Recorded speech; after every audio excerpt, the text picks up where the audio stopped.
Fala pessoal, tudo bem com vocês? Hoje nós vamos estudar a Klabin KLBN4, ação preferencial, e vamos trazer o relatório do terceiro TRI de 2022, mas antes disso deixa eu te fazer um pedido. Se inscreva aqui no canal, ative o sininho de notificações para você acompanhar todo o conteúdo e dá uma curtida também para ajudar esse vídeo a chegar em mais e mais pessoas, ok? Começando nos destaques da empresa do terceiro TRI de 2022, então ela teve um EBITDA ajustado e alcançou o resultado recorde para um trimestre de 2,3 bilhões de reais, crescimento de 20% em relação ao terceiro TRI de 2021. A sua receita líquida chegou a 5,4 bilhões de reais, com um avanço de 26% em relação ao mesmo período do ano passado.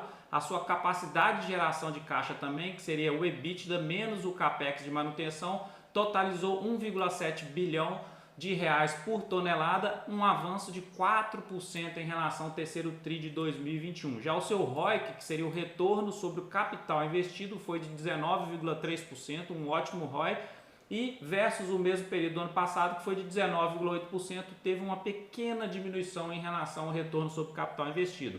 E a empresa ela está se desalavancando, e a gente vai ver mais para frente num gráfico histórico que ela vem diminuindo essa alavancagem dela desde 2019.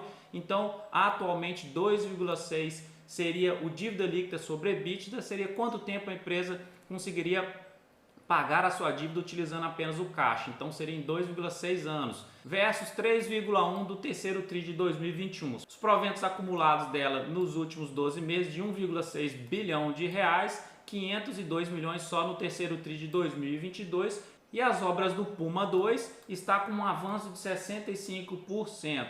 Então, em relação a algumas informações do terceiro TRI, o aumento do volume das vendas, os reajustes dos preços realizados ao longo dos últimos trimestres e o efeito positivo da desvalorização cambial, eles impulsionaram o resultado do terceiro TRI de 2022. Então, teve um avanço de 4% no volume das vendas, um avanço de 26% na receita líquida, e o EBITDA ajustado por segmento teve um avanço de 20%. Já em relação à celulose, os reajustes nos preços, diversificação de fibras e flexibilidade de vendas entre as geografias levaram o EBITDA da celulose a 1,2 bi no terceiro TRI. Então o preço líquido teve um aumento, um avanço de 28%, e o EBITDA ajustado teve esse avanço de 16%.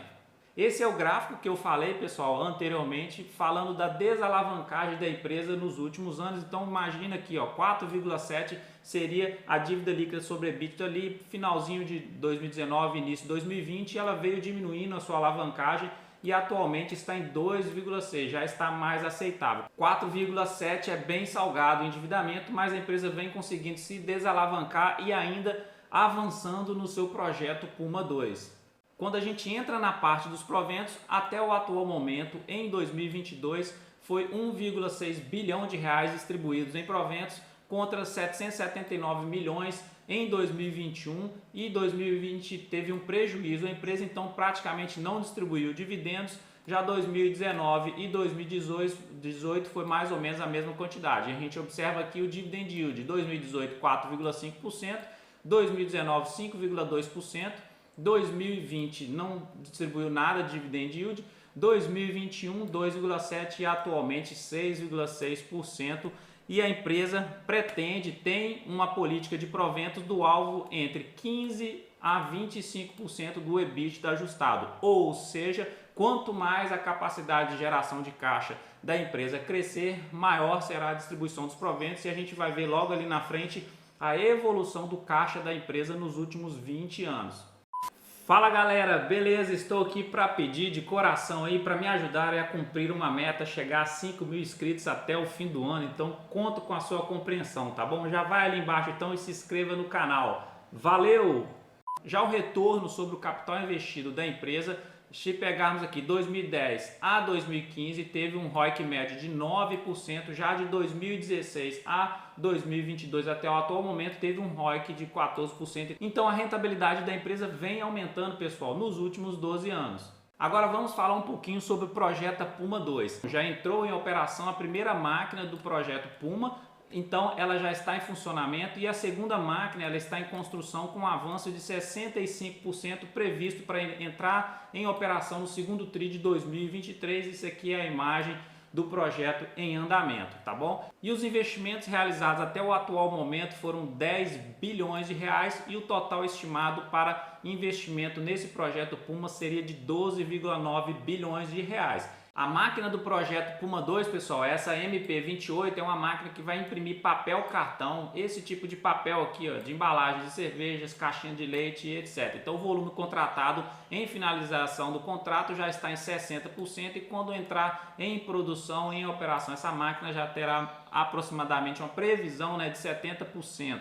Olhando a evolução de alguns indicadores fundamentalistas, o indicador de valuation, o PL, atualmente ele está em 5, a sua média histórica é 22,8, então um PL bem baixo em comparação a períodos anteriores. Isso é muito bom, mostrando que a empresa de uma certa forma ela está sendo negociada barata. Já a sua eficiência 25,10%, uma ótima eficiência, e a sua média histórica 8,2%, então ela está com eficiência muito boa em comparação a períodos anteriores no atual momento aqui, e também em 2021 ela teve uma boa eficiência. Já a sua rentabilidade, a empresa está com uma rentabilidade em cima do patrimônio absurda atualmente, 61,47% ROI e 52,61% foi em 2021, muito acima da média histórica de 9,20%, então um retorno altíssimo que a Klabin vem trazendo nos últimos 2 anos e muito acima da sua média. Olhando agora o histórico da evolução de alguns componentes do seu balanço financeiro, a receita líquida dela é crescente no longo prazo.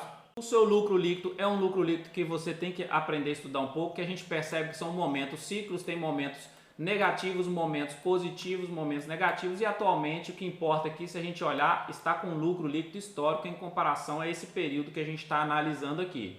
Já a capacidade de geração de caixa da empresa ela é saudável e também crescente no longo prazo. A gente viu lá atrás que as propostas da Klabin é entregar entre 15% e 25% de proventos em cima da capacidade de geração de caixa. Então, quanto mais caixa a empresa produzir, melhor para o acionista, porque ele vai receber mais dividendos e mais juros sobre o capital próprio. Já a sua parte gráfica, comparando ela com o Ibovespa, que seria essa linha laranja, e a Klabin, essa aqui, a rentabilidade do Ibovespa desde quando a Klabin entrou em negociação em 2000, então 22 anos atrás, o Ibovespa entregou uma rentabilidade de 594%, enquanto a Klabin entregou uma rentabilidade próxima aos 1.600%. Vamos retirar o Ibovespa aqui e vamos estudar só a Klabin. Então ela vem numa tendência de alta aí, de longo prazo, respeitando muito bem a sua LTA e também respeitando as suas médias. Então ela tocou aqui em agosto e setembro aqui de 2022, ela tocou a média móvel aqui de longo período, respeitou muito bem como suporte. Vou dar mais um zoom aqui. O volume também de negociação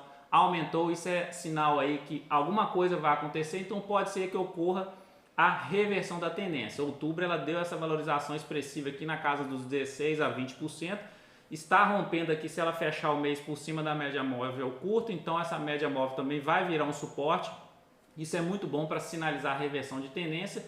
E vamos olhar alguns indicadores dela aqui. O MACD dela, que vai mostrar a reversão de tendência de forma antecipada, está perfeito, do jeito que eu gosto, assim, para fazer aportes nas empresas. Então é melhor comprar lá embaixo, quando o papel está bem sobrevendido, do que comprar nos topos, assim, ó, tanto do indicador quanto dos preços aqui. Ele sinaliza para a gente quando está muito sobrecomprado também. Mas esse indicador a gente usa mais para reversão de tendência. Quando ocorre o cruzamento da azul para baixo da laranja, é sinal de reversão de tendência para baixo, o papel entra numa tendência de baixo.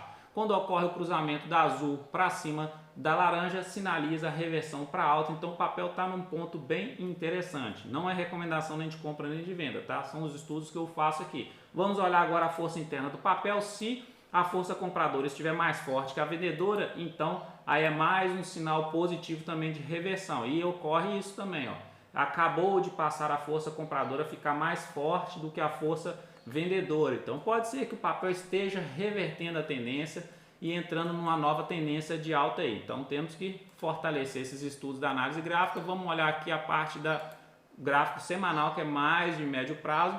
Então está fechando aqui também acima da média móvel de longo período no gráfico semanal, ocorrendo o cruzamento da média móvel de curto período para cima da de longo período. Aí seria mais um sinal de reversão de tendência, fortaleceria muito mais essa tendência aqui, essa reversão, na verdade, né, de tendência para a empresa. Então, gráfico mensal tá legal para pensar em longo prazo, e o gráfico semanal também está bem interessante. Eu esperaria esse cruzamento das médias aqui para começar a pensar em fazer aportes, beleza? Então, parte gráfica dela está bem legal. Parte fundamentalista da empresa, a gente percebe que ela está numa evolução bacana de receita, de capacidade de geração de caixa em longo prazo, e quanto mais caixa a empresa gerar, a política de distribuição de proventos dela é quanto mais caixa, mais ela vai distribuir proventos, porque está ali na casa dos 15% a 25% da capacidade de geração de caixa.